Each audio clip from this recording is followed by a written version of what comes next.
next few minutes, I am going to ask a question we usually try very hard not to think about. Why do we die? Now, I do not mean this sadly.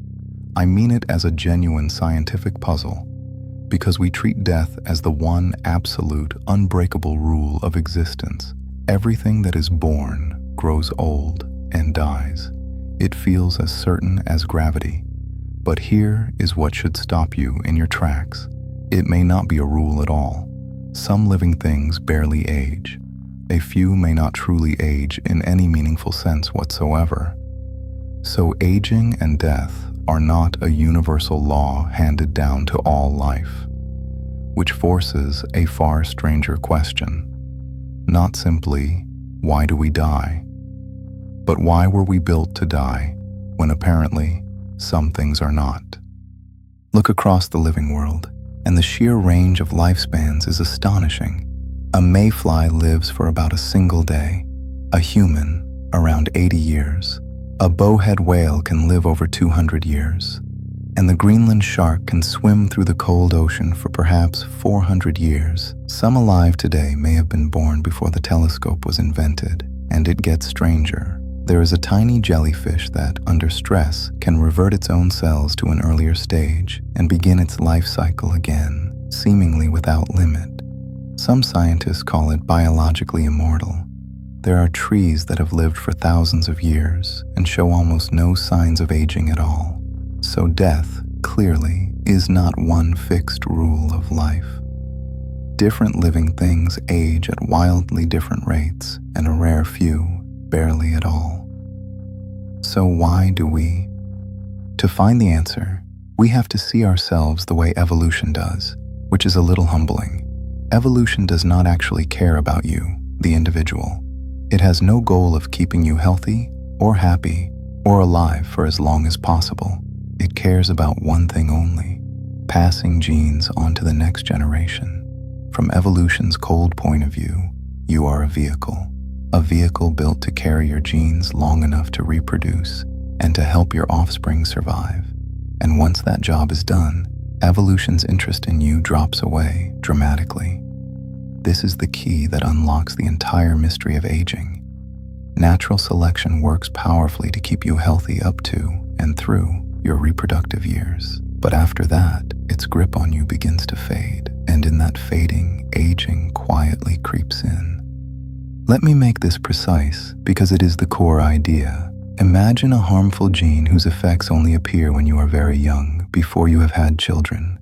Natural selection will ruthlessly eliminate it because anyone carrying it dies before passing it on. That gene is scrubbed from the population. But now imagine a harmful gene whose effects only show up late in life, well after you have already reproduced. Natural selection is nearly blind to it because by the time it does its damage, you have already passed your genes forward. The harm comes too late to matter evolutionarily, so these late-acting harmful genes are never weeded out. They accumulate silently in all of us, and they wait. Aging, in large part, is the slow arrival of all this late-life damage that evolution simply never had a reason to fix. Now it gets even more cunning and a little tragic. Some genes do not just harm us late in life. They actually help us when we are young and then harm us when we are old. And evolution loves these genes.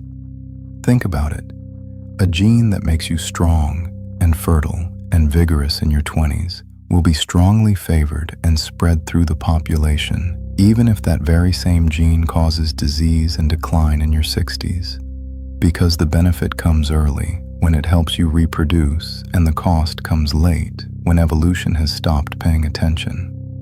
So we may be built, quite literally, from genes that trade our old age for our youth. The vitality of your younger years may be purchased in advance with the decline of your later ones. Aging is not just neglect. In part, it is a bargain written into your very design. There is one more piece, and it comes down to energy. Your body has a limited energy budget, gathered from the food you eat, and it must divide that energy between two competing jobs: reproducing and repairing itself. Every cell in you is constantly being damaged and constantly being repaired. But that repair is expensive. And here's the thing. Evolution has tuned your body to spend just enough energy on repair to keep you going through your reproductive years, and no more. It would rather spend that precious energy on reproduction than on maintaining a body perfectly forever. So your body is, in a real sense, disposable, built and maintained well enough to pass on your genes, but not built to last indefinitely.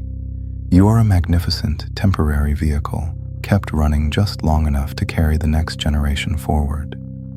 And underneath all of this biology sits a deeper law, one we have explored before: entropy, the relentless tendency of everything ordered to drift over time toward disorder.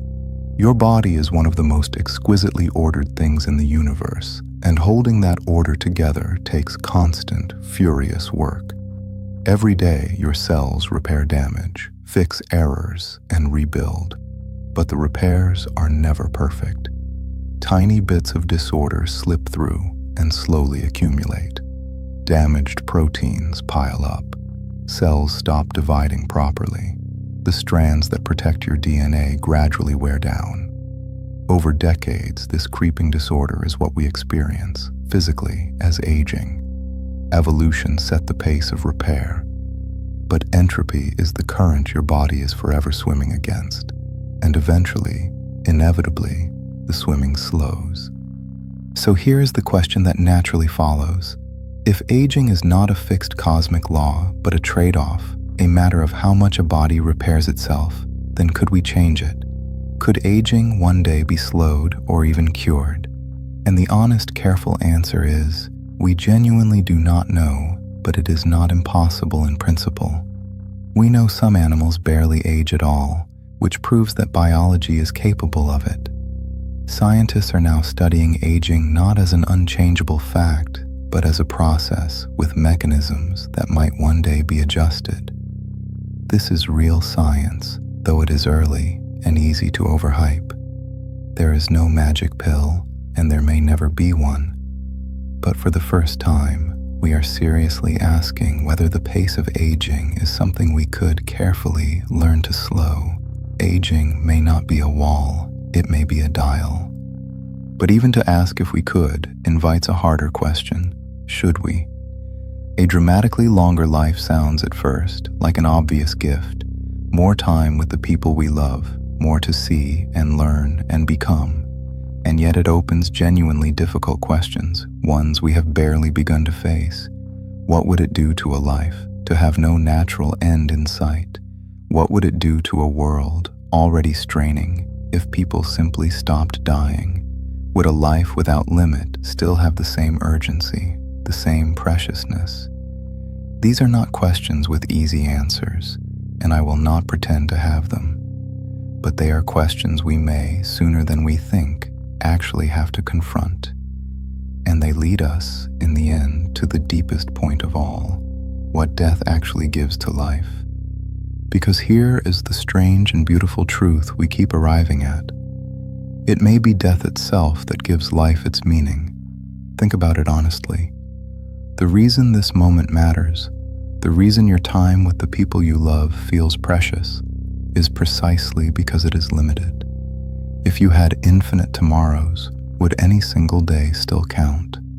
It is the fact that our time runs out that makes us choose and love and act and truly live. A thing with no end can afford to waste itself endlessly.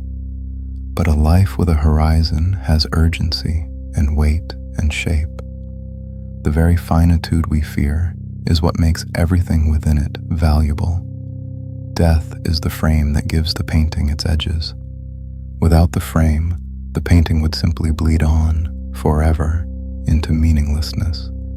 So, let us gather what we have found and reframe the whole thing. Death is not a punishment. It is not a cruel law imposed from above, or a flaw in creation. It is simply the natural consequence of the way life was built. Evolution made you a magnificent vehicle for your genes, maintained beautifully through your youth, and then, quite reasonably from its point of view, allowed to wind down. You aged because you were made by a process that cared about passing life on, not about keeping any single life going forever. And within that, there is a kind of peace. You are not being cheated of an immortality you were supposed to have. You are given something rarer, a brief, bright, improbable turn at being alive at all. And the ending is simply the price of the ticket. So the next time the thought of death unsettles you, as it does all of us, perhaps you can hold it a little differently. You die not because the universe is punishing you, but because you are a living thing, and living things are temporary by their very design. That is not a tragedy laid on top of life. It is woven into what life is.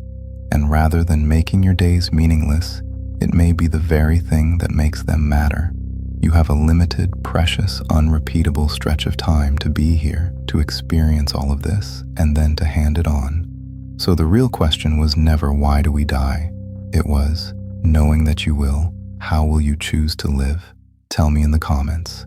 And if you love questions that face the big things honestly, subscribe to First Principles Talk. We're just getting started.